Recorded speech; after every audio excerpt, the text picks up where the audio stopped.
Opinionated. I am chareseljosie, and I am here for our weekly Grown Women Chat every Wednesday night, 6 p.m. Eastern Standard Time. And tonight we're going to talk about how opinionated people can stunt your growth. Okay. All right, so before I get started, jot down, take a note. This Sunday, 5 p.m. on Clubhouse and the Grown Woman Talk Clubhouse room, we're going to talk about have your beliefs impacted your relationships? Have your beliefs impacted your relationships? So I'm going to be joined by my awesome co-moderators, Tracy Carter, Renaya Green, and I have a guest co-moderator, Dr. Mo. So hopefully you can join me this Sunday, 5 p.m. And we're going to talk about your beliefs and if they impact your relationship. So come in, hope you can join the conversation. But tonight, we're going to talk about how opinionated people can stunt your growth. Now, if you are one of those people, if you view yourself as opinionated, I have something for you too. So just stay tuned. We're going to talk about that. I'm just going to lay it out there. We all have opinions, right? I think we all have opinions. I have opinions. We have opinions. We have advice. So let's be clear, we all have opinions, but I'm talking about opinionated, okay? Meaning this is a part of who you are. I got an opinion, I'm going to say it. No filter, don't care who's around, don't care who it impacts, not really sure and care how it comes out, right? So opinionated, not opinions. We all have opinions, right? Let me know in the comments, yes or no, do you agree with this statement? Negative people will trigger negative performance. Negative people will trigger negative performance. Do you agree or disagree? We can break that down. Negative people will trigger negative performance, meaning a negative performance in you. Agree or disagree? Yes, no, whatever you want to put. So, as a licensed clinical therapist, working with high-achieving women leaders, I've noticed that sometimes, or a lot of times, high-achieving women leaders can feel invalidated and misunderstood. All right, so what does she do? What do I do? What do we do? Is that we overwork ourselves, we overconsume, and we overdeliver. Okay? When we do that, pressure gets high, anxiety gets high, coping gets high. Hey, Patrice. Oh, I see a comment. Oh, they are down there. Thank you. I'm thinking, okay, I just need to scroll to see the comments. Always got my back. Appreciate you, girl. So what does she do? We overwork, we overconsume, we overdeliver. Right? So anxiety gets high, emotions get high. So then we need to self-soothe, right? I want you to think about for a moment. You don't have to put in the chat. You can on IG because I know IG doesn't save the chats. If you want to on Facebook, you're more than welcome. But I want you to think about yourself. What do you do to self-soothe? When you need to calm down, anxiety is high, emotions are going, thoughts are like this. What do you do to self-soothe? You got your answer? Let me know. Just put got it. Right? Usually we connect, right? We want to connect, right? When I want to self-soothe, I want to connect. I want to connect with myself, though. I don't want to connect with someone else. I've done that in the past.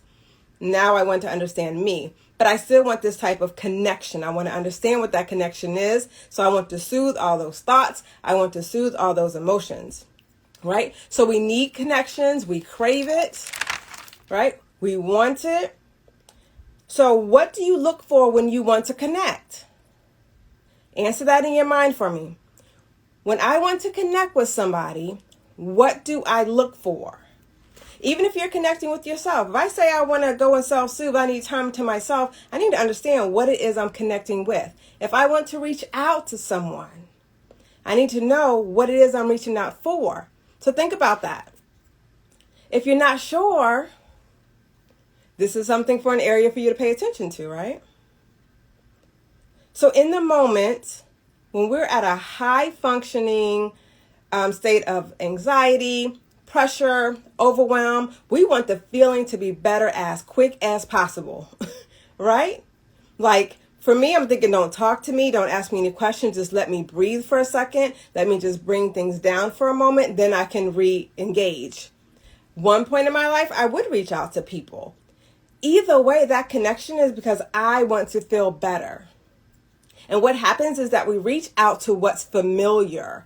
This depends on where you are in your walk of being a healthy person, healthy emotionally. You get to determine what that is. I'm not determining what that is, right? But you reach out to who? A friend, your mate, boyfriend, some male on the side, someone who make you feel good, that feel good person in your life, right? You might reach out to somebody. This is the part I want you to think about. And it's okay if you reach out. I'm not saying yes or no. I just want you to understand yourself. I want you to understand your mindset. I'm not here to tell you what you should or should not do, but I do want to understand why you're doing what you're doing. Okay? Whatever you choose to do, whether you are like me and I kind of have some time to myself just to decompress and catch my breath, literally, if my anxiety is going high, my mind is going high, or if you choose to reach out to someone else, what are you hoping for? Right? So we already identified we get overwhelmed, we overconsume, we overwork, then we need to self-soothe. What does that look like? What are you looking for? Take a quick moment and come to an answer. If you don't have an answer, that's fine. That's something where you need to work on, right? A lot of times we're looking for relief, right? I don't know what I'm looking for. I just want to feel better, right? I'm just looking to feel better. Here's the issue. If we don't identify what we're looking for to feel better about, then we run the risk of all this consumption, right? Or all this chaos. Looking for validation. Yep. That's a good one. Looking for validation. So I'm going to give you, way back when I was a horrible supervisor, my first time supervising some years ago, the scenario was, if anyone's supervised, sometimes it can be lonely at the top because you don't have a lot of people to talk to, right? You cannot share with your staff if you're whatever's going on, right? Some supervisors do. Not a good idea. I did not, right? But there was this one person who I supervised who I'm thinking, okay, I guess a friend, but a friend, kind of a supervisory person, super employee friend type of person. But she was always in my office. Right? And in that moment, I want to set the scene. In that moment, I was the first time supervisor. I was supervising people that used to be my coworkers, my colleagues. And now I'm supervising them. And they hated me and I was miserable in the job. Got the scene? Okay. So here's this person that would come in my office to talk to me, right? And what I was looking for was connection and some relief to get me through my workday. But what I got was opinions. I got negativity masked as support, and I got stress. I didn't realize it was negativity in the moment. That's why I said negativity masked as support. Let me tell you how I knew it was masked, that I didn't catch it, right? Because I had that longing of connection and just relief to get through the workday. I missed a lot of the signs. So some of it was, what's wrong with you? I know when so-and-so got on your nerves. I know you're irritated about whatever. I had to review people's reports. So sometimes I would throw them on the floor and she would look on the floor to see whose names and whose report it was. Right. So she was like, oh, I see who's getting on your nerves. I would never answer her. I'm not going to be unprofessional in that sense. She would look around. Oh, I see, and kind of laugh. Right. So it was this negative energy, but I didn't know. And I'm going to tell you when I knew it. She went on vacation. She very rarely took vacation. She went on vacation. And then I realized I felt better. I didn't even realize I was stressed. I got so accustomed to it. Have any of y'all ever got accustomed to stress and didn't even realize you were stressed? You thought it was just your routine, or you just thought it's how you're functioning. I got accustomed to the stress and I didn't realize it until it wasn't there anymore. Right? So when she came back from vacation, she comes to my office and she was like, hey, did you miss me? Do y'all know so bad I want to scream out, no. Like, let me tell you how great I felt with you being gone. That's really what I wanted to say.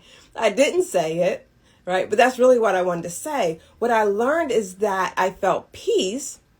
And when I thought I needed connection and relief, I actually wanted some trust, some loyalty, and honesty, right? But I didn't have that in her, right? I needed relief because I was in such a pressure cooker environment, but I never identified what the relief looked like, which allowed this person to come into my circle to give me that immediate gratification to help me get me through the workday. So what does that look like? That means putting a Band-Aid over something that you are struggling with. How many of y'all have done that before? Right? Let me give you another example, because I've done it. I'll admit my stuff. I've done it, right? When I was single and I'm bored or, I don't know, feeling lonely, I'm calling that guy that I know good and doggone well it ain't good for me, right? But there's that relief in the moment, somebody to talk to, something to do, something to think about, whatever, that immediate relief, right? Looking for connection, looking for self-soothing, looking for some relief, but we don't know what we want. I want you to know what you want, right? So here's a reality about opinionated people. Here's a reality. Some people are extroverted, outspoken, and mean us zero harm. That's the truth. Everyone that is opinionated is not bad. I'm not saying that. But I want to be clear that sometimes people who have these thoughts and impulsive and they don't mean any harm, but they may not know what their boundary is. That's where you come in, right? That's where you come in. Okay, so how do you know if this opinionated person is impacting your growth? You may be like, that's just Susan. That's how she is. Oh, that's my girl for years. I know she always got her opinions. I already know what she's going to say. We dismiss it.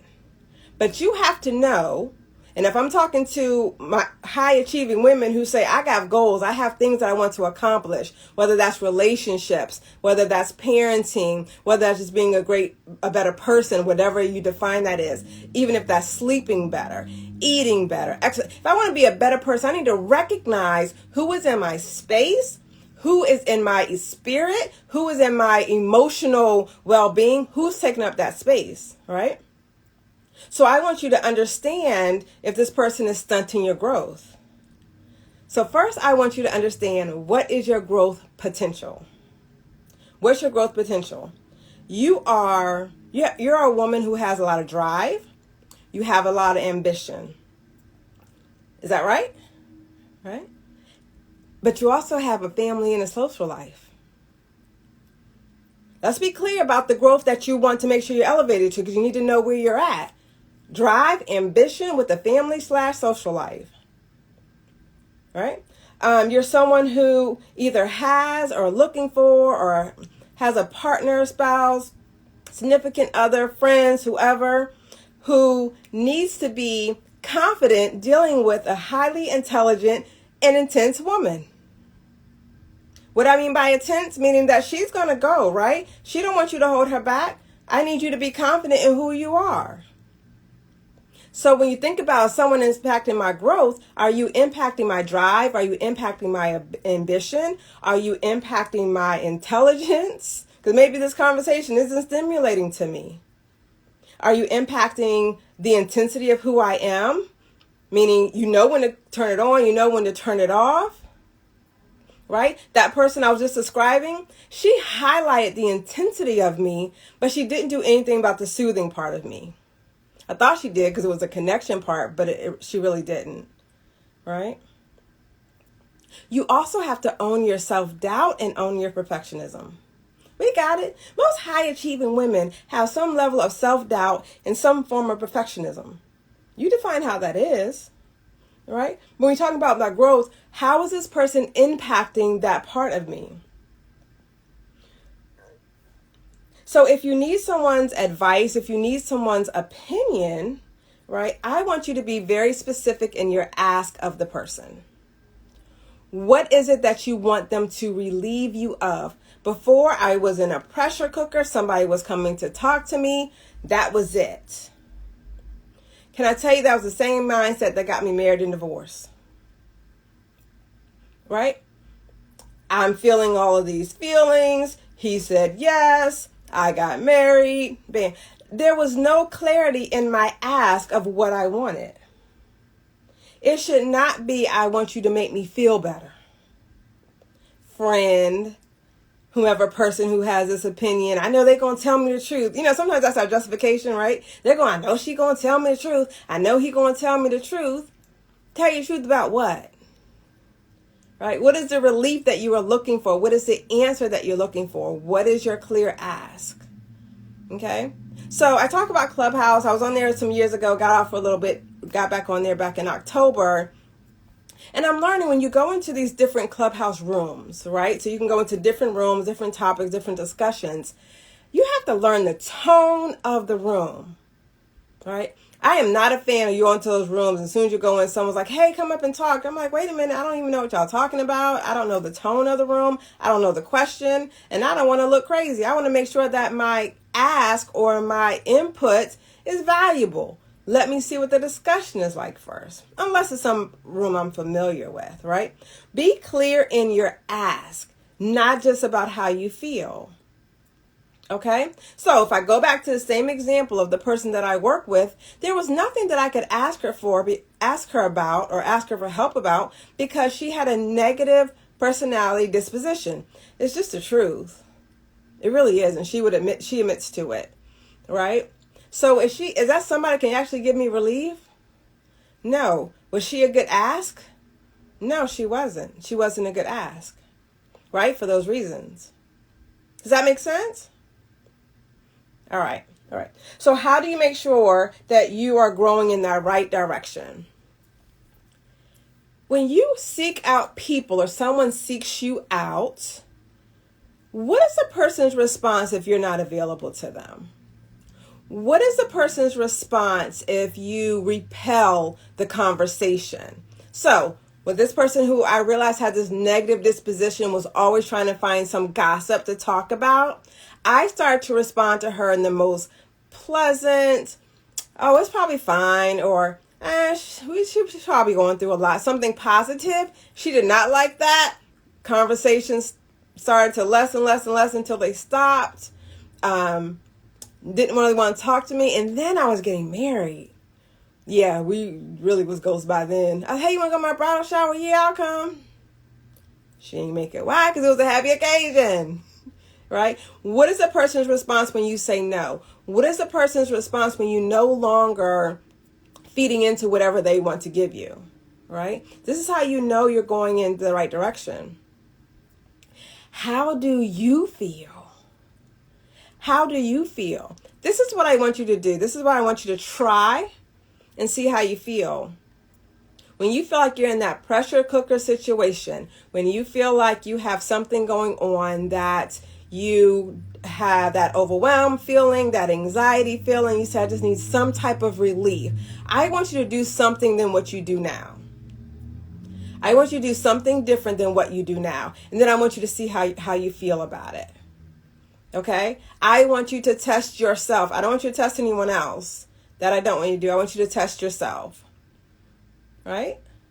So here's an example. I told you now I need to have time to myself. Before, I used to call somebody. Hey, let me tell you what happened. Then I said, you know what? Let me see what it feels like if I don't immediately call. If I learn for myself what this feels like, let's see what happens. I did something different. And I learned I liked the difference. Because once I calmed down, right, once I self-soothe and just have some time to myself, and that means I focus on my breathing. I was not going over whatever it was that bothered me. I was not replaying that in my mind. I wanted to calm my body down. And once I did, I no longer felt the need to call somebody to rehash what I have already healed. I didn't need to call. I want you to try and do something different.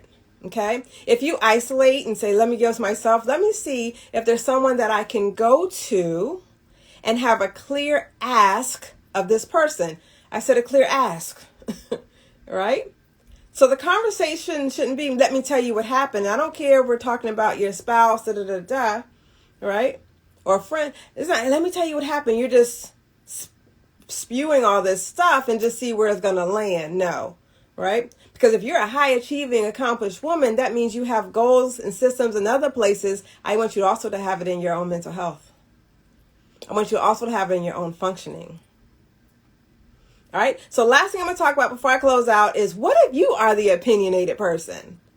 right? What if you are the opinionated person? And I want to be clear, I said it earlier, everyone has opinions. We all have opinions. Opinionated means that you have an opinion about almost everything. I'm going to say almost everything. And you share your opinion about almost everything, whether someone likes it or not.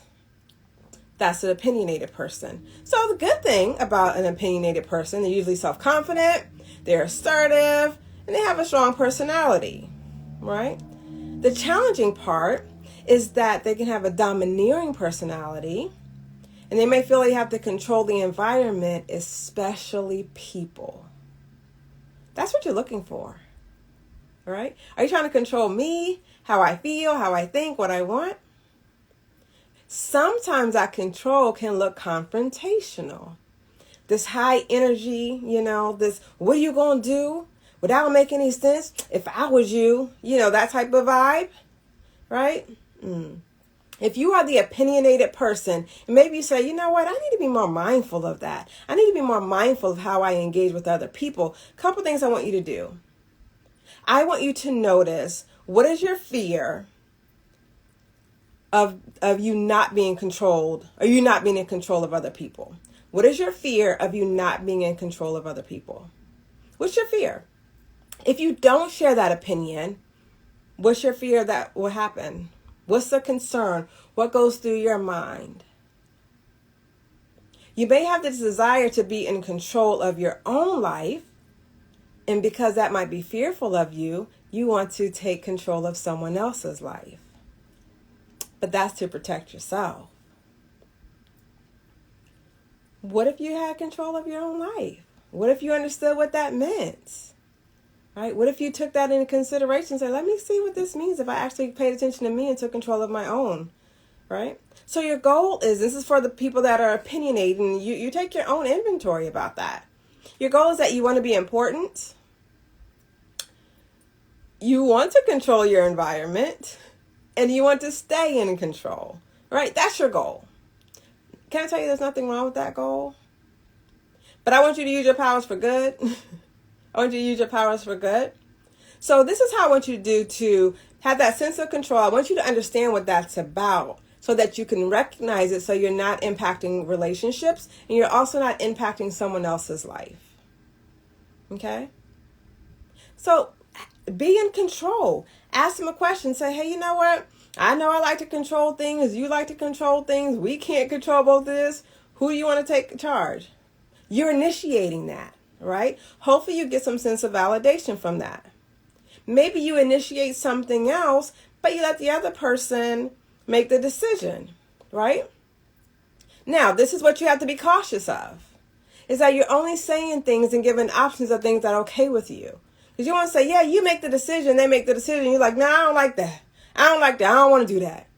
Because you didn't have a clear ask. I want you to have a clear ask. You need to have a clear ask, right? But your control say, hey, I want to go to movies tonight. Do you want to go? But you can pick the movie. These are the 3 movies I'm interested in. Can you choose between those 3? Right? Quick example, but you're keeping it contained within things that you're okay with, but you're giving the other person some autonomy to make decisions, right? But you don't have to make the decision on everything. Understand where that fear is. So hopefully this was clear. If not, drop some questions in the chat. If you liked it, share it, like it. Thank you all for listening. Hope to see you this Sunday, 5 p.m. on Clubhouse in the Grown Woman Talk Clubhouse room. How do you find that? Go to my name. You can just do a search, chareseljosie. Go all the way to the bottom of my profile. Click that Grown Woman Talk room and click become a member.